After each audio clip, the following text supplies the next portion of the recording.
Di umur 40 tahun, kalian mudah capek dan lelah? Coba deh dengerin dulu resep simpel dari aku. Saya Dr. Sylvie I. Assalamualaikum warahmatullahi wabarakatuh. Hai, ibu-ibu manis, bapak-bapak ganteng, dan semua yang lagi nonton video ini.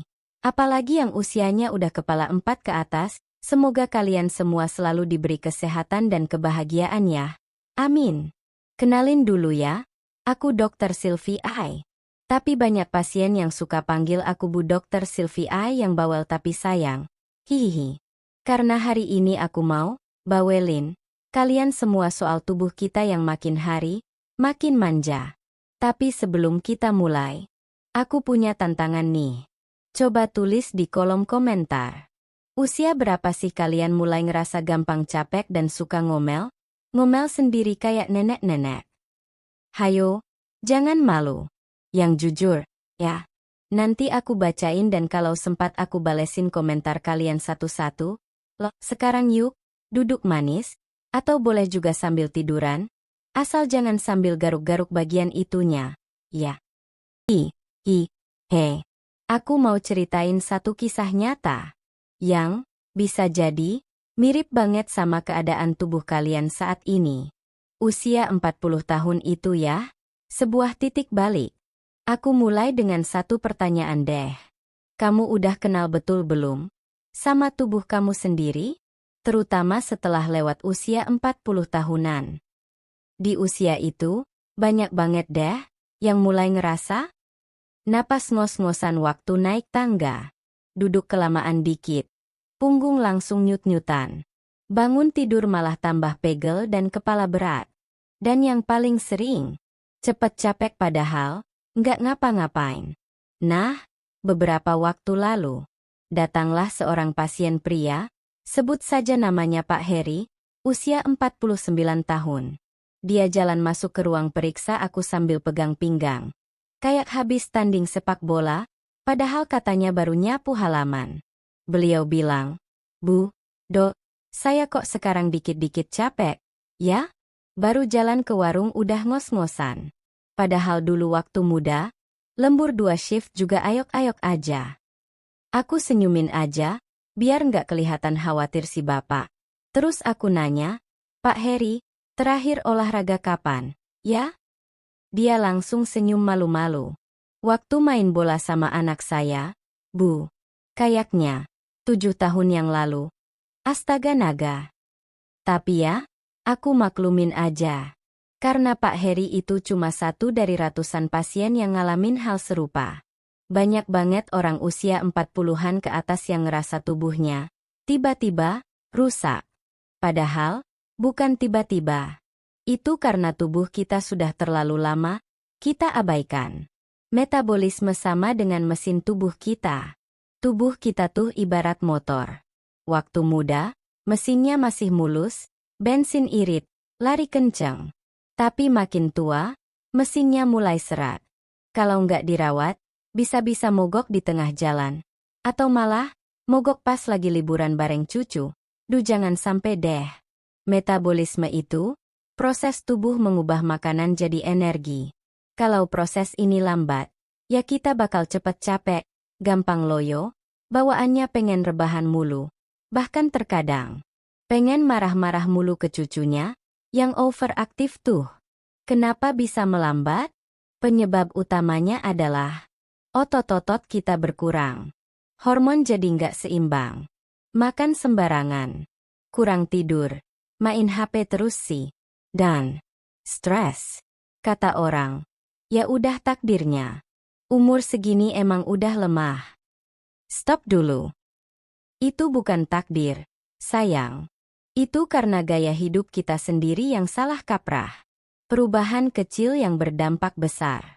Waktu aku kasih tahu Pak Heri semua fakta itu, dia langsung diam. Wajahnya sedih. Mungkin karena dia baru sadar, selama ini terlalu sibuk mikirin kerjaan, tapi lupa merawat tubuh sendiri. Akhirnya aku kasih PR manja buat beliau. 1. Bangun sebelum subuh, hirup udara pagi, tarik napas dalam-dalam. 2. Jongkok pelan sambil pegangan tembok, biar otot paha nggak makin tumpul. 3. Jalan kaki sore 30 menit. Jangan cari alasan. 4. Minum air putih 2 jam sekali. Jangan nunggu haus. 5. Ubah pola makan. Perbanyak sayur, kurangi tepung. 6. Tidur sebelum jam 10. Dan silent HP 1 jam sebelum tidur. Pak Heri, lakukan ini dulu selama 21 ya. Setelah itu kita evaluasi bareng-bareng. Kenapa harus 21 hari? Karena penelitian membuktikan tubuh kita butuh minimal 21 hari buat beradaptasi sama kebiasaan baru. Bukan sulap, bukan sihir.